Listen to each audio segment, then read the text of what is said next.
अस्सलामुअलैकुम। उम्मीद करती हूँ आप सब ठीक होंगे। अल्लाह के करम से मैं भी बिल्कुल ठीक हूँ। लेक्चर से पहले मेरे चैनल को सब्सक्राइब करना न भूलें, बेल आइकन का बटन दबाएं, वीडियो को ज़्यादा से ज़्यादा शेयर एंड लाइक कीजिए। Dear viewers, class 9th chapter 2 हम डिस्कस कर रहे हैं। एक्सरसाइज में हमने शॉर्ट क्वेश्चन आंसर्स पहले कर लिए थे, ठीक है, शॉर्ट क्वेश्चन आंसर्स किए थे। और अब हम यहाँ पे एक्सरसाइज के कंस्ट्रक्टेड रिस्पॉन्स क्वेश्चंस यहाँ पे करेंगे, ठीक है। फर्स्ट आपके पास क्वेश्चन है कि why does the energy of electron increase as we move from first shell to second shell. कि आपकी जो एनर्जी है इलेक्ट्रॉन्स की वो इंक्रीज क्यों होती है जब आप मूव करते हैं पहले शेल से लेकर दूसरे शेल में। तो आंसर आपके पास होगा कि on moving from first shell to second shell, जब आप पहले से दूसरे में जाते हैं शेल में, एनर्जी ऑफ इलेक्ट्रॉन इंक्रीजेज।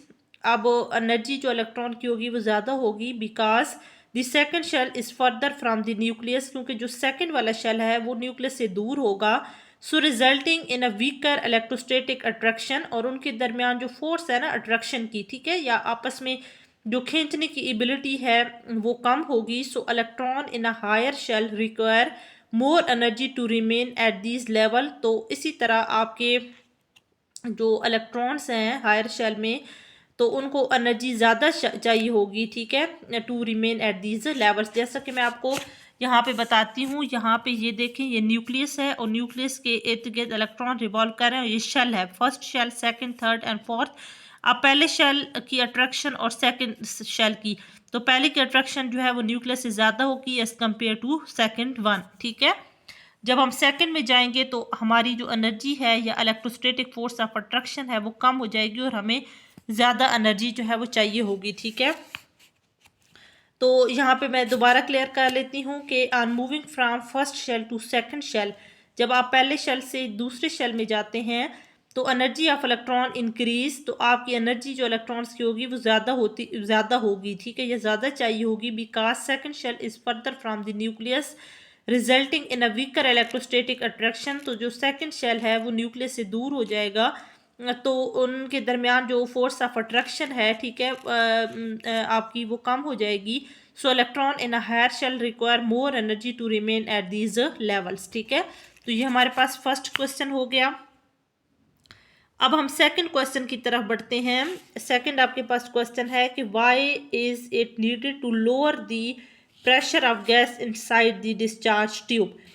तो अगर हम यहाँ पे देखें कि इसका आंसर कि lowering the pressure of a gas inside the gas, कि अगर मेरे पास यहाँ पे कोई गैस हो, अगर मैं डिस्चार्ज ट्यूब के अंदर लेती हूँ, so reduce the number of gas molecules allowing electron to move more freely.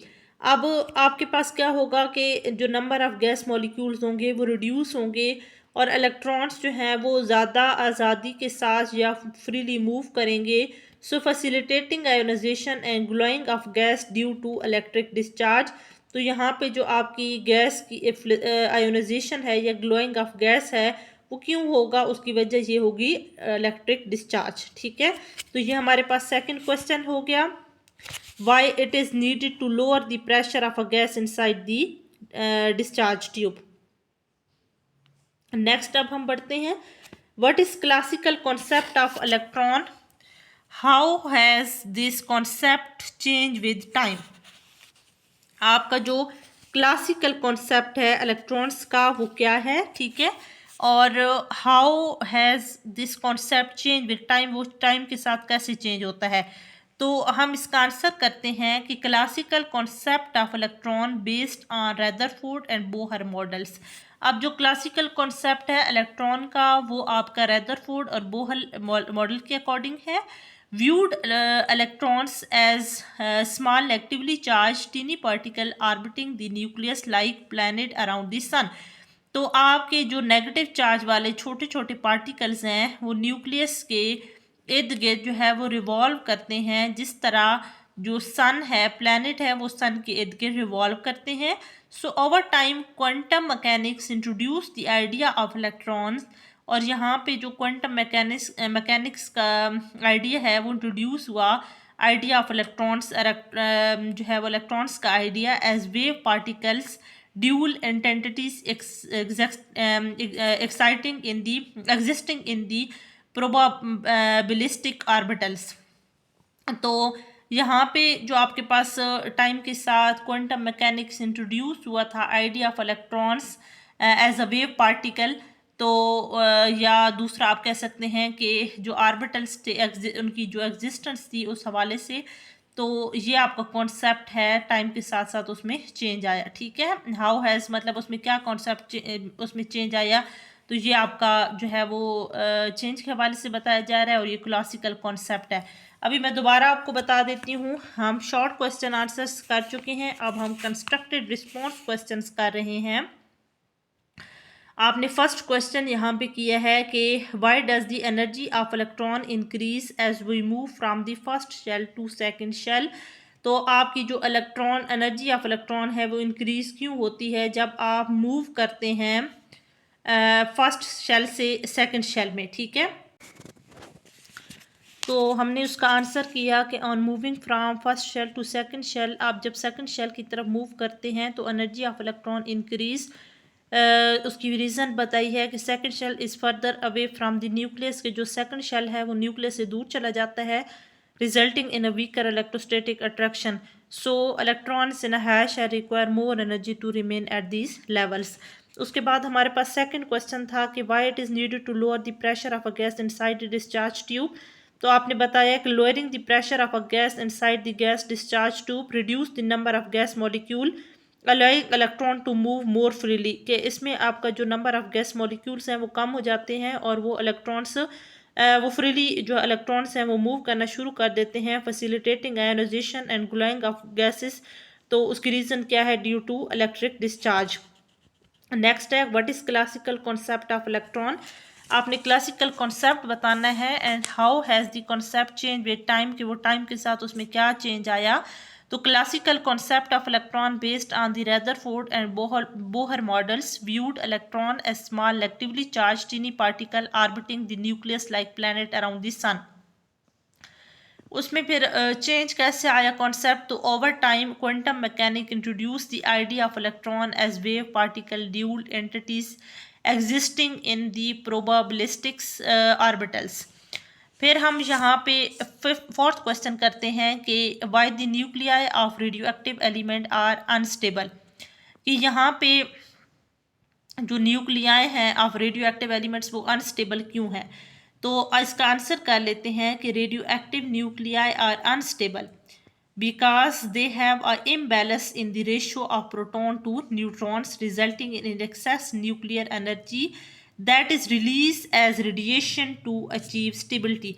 कि जो रेडियो एक्टिव न्यूक्लियाई हैं वो अनस्टेबल के हैं। उसकी रीज़न ये है कि उसमें जो है वो आपके पास इम्बैलेंस रेशो है, ठीक है, of a proton to neutrons. उसकी मतलब किसके रिजल्ट में, resulting in excess nucleus energy, तो न्यूक्लियर एनर्जी, तो उसके रिजल्ट में that is a release electro radiation to achieve stability. उसके बाद हमारे पास नेक्स्ट क्वेश्चन आता है कि during discharge tube experiment how did the scientist conclude that the same type of electron and proton are present in all elements। कि discharge tube experiment में जो साइंटिस्ट हैं उन्होंने क्या कंक्लूड किया था कि जो आपके same type of elements electrons हैं प्रोटॉन्स हैं वो आपके in are present in all elements. तो हम यहाँ पे आंसर करते हैं कि scientist observe identical deflection pattern of cathode rays in all gases indicating uniformity. Similarly कि जो साइंटिस्ट थे उन्होंने ऑब्जर्व किया identical deflection pattern of cathode rays in all gases, तो उसमें इंडिकेटिंग यूनिफॉर्मिटी। सिमिलरली इसी तरह से अगर हम देखें तो positive raise showed that protons are fundamental particle present in all atoms। के जो पॉजिटिव रेज हैं that are protons are fundamental particles जो हर एक तमाम एटम्स में एग्जिस्ट करती हैं या प्रेजेंट होती हैं। ठीक है, तो यहाँ पर हमारा जो है वो फिफ्थ क्वेश्चन भी क्लियर हो गया। मैं दोबारा आपको बता देती हूँ कि फोर्थ क्वेश्चन है कि why nuclei of radio active elements are unstable. तो radioactive nuclei are unstable because they have a imbalance in the ratio of protons to neutron resulting in excess nuclear energy that is a release as radiations to achieve stability. ठीक है, अब हमारे पास क्या है कि वो उसकी रीज़न ये है कि यहाँ पे हमारे पास imbalance ratio of proton to neutron, उसकी रीज़न है resulting in excess nuclear energy that is release radiation to achieve stability. Next हमारे पास है कि during discharge tube experiment how did the scientist conclude that same type of electron और proton are present in all elements के जब discharge tube experiment हम करते हैं, जो साइंटिस्ट हैं उन्होंने क्या कंक्लूजन की है कि यहाँ पे same type of electron are present, protons are present in all elements. तो हम यहाँ पे आंसर करते हैं कि scientist observe identical deflection pattern of cathode rays in all gases indicating uniformity. Similarly इसी तरीके से जो प्रोटॉन्स हैं, इलेक्ट्रॉन्स की पहले बात हो रही है कि cathode rays in all gases indicating uniformity, however positive rays show that fundamental particle present in all atoms। तो यहाँ तक हमारा 5th क्वेश्चन भी क्लियर हो गया। आपको मैं सारे क्वेश्चन एक दफ़ा दोबारा दिखा देती हूँ, बता देती हूँ। फर्स्ट हमने क्वेश्चन किए हैं why does the energy of electron increase as we move from first shell to second shell। Next हमने सेकंड क्वेश्चन किया है कि why is need to lower the pressure of a gas inside the discharge tube, इसका answer. Next हमारे पास है कि what is classical concept of electron and how has this concept change with time. तो ये आपका third question. Fourth question why the nuclei of radio active elements are unstable. उसके बाद हमारे पास fifth question during discharge tube experiment how did the scientist conclude that the same type of electron and proton are present in all elements. तो ये हमारा 5th question.